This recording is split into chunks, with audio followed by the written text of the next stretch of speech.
Howdy folks, it's Monty once again here in the Bay Area. I'd like to thank everyone for, within 24 hours of me putting up the video associated with Warhammer Visions.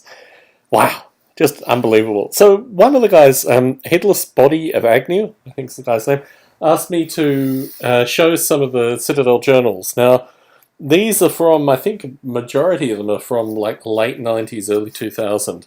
And they were, although they were published by Games Workshop, they were a predominantly fan-written publication. And there was something which I really think, I mean, if Games Workshop licensing wasn't the way that it was, there would probably be fan-based publications that would be like this.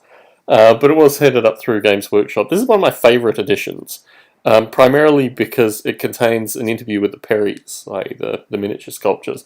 But there were just a wide variety of them, and they came in a variety of different formats and shapes and sizes. I went through a buying streak where I bought maybe 40 odd of them, of the original versions, and then I went through and just found the ones that I liked and resold the rest or gave them away. So I have a kind of small subset collection. Fanatic magazine as well, I found actually in, what's it called, Games of Berkeley?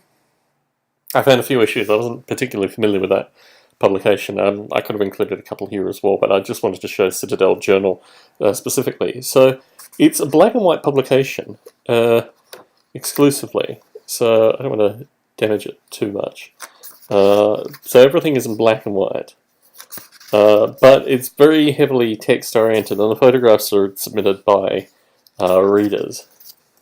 I think the Perry interview is actually an official Games Workshop sanctioned interview, but these are actually submitted fan rules and things like that. So, you know, fan rules, ideas, Grand Tournament play reports. I mean, this this is in stark contrast. The same page format, but stark contrast, you know, just an account of going to a tournament, some of the experiences. I mean, a warts and all approach to the hobby, which I just really, I don't know, I like the same element in the General's Compendium. I should put a video up about the General's Compendium because it actually has photos of real gamers playing games in real gaming environments, which struck me as just quite radical for a Games Workshop. It came from Games Workshop America at the time. And this is the digital archiving, where I think you can buy photocopies or something like that, I'm not sure. So you have fan art!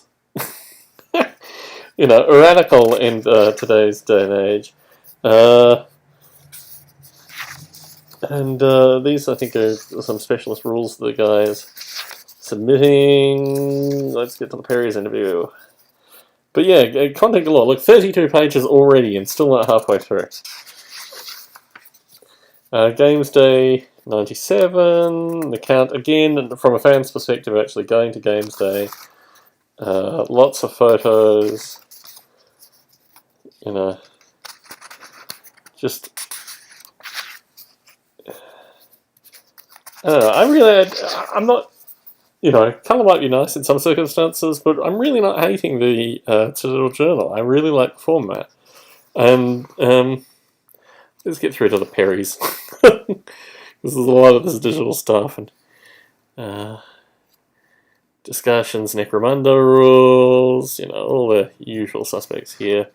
Now in white metal. Anyway, I'll tea with the Perrys. So this indicates, you know, an interview, a detailed interview, like multi-page interview with a group of, you know, some of the most interesting miniature sculptors of our time. Level of detail, some joking discussion about what they work on next, being censored.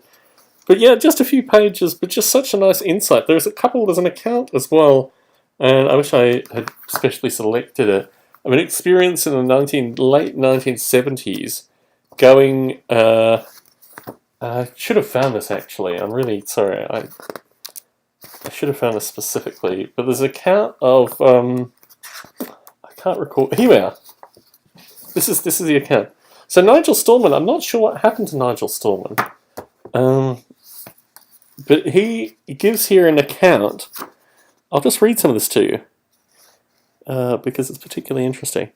One of the things that old ones, such as me, like to talk about most is what it was like in the old days, winter of 1978. I was young in those days and I was trying to put together one of my first metal armies. Finding metal figures was not easy.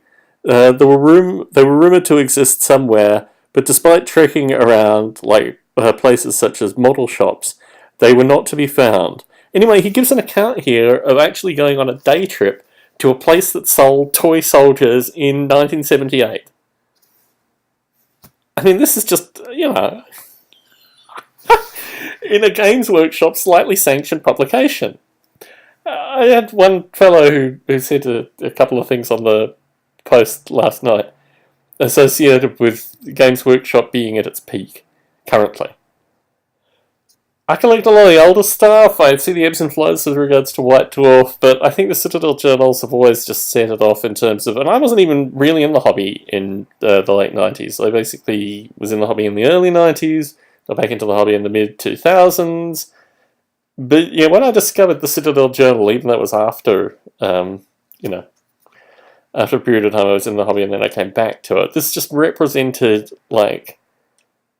such a beautiful kind of juxtaposition of interesting historical stuff and the fan base.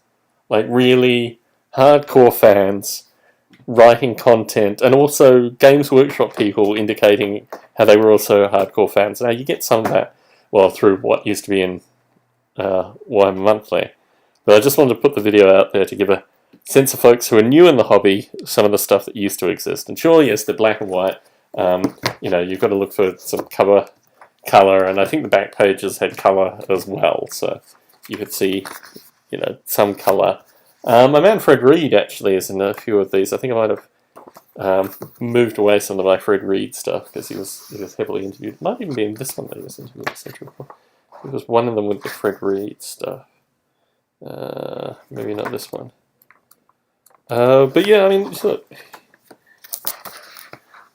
just beautifully fan-related arts, other things. Okay, so the mailbag they did do in a different format.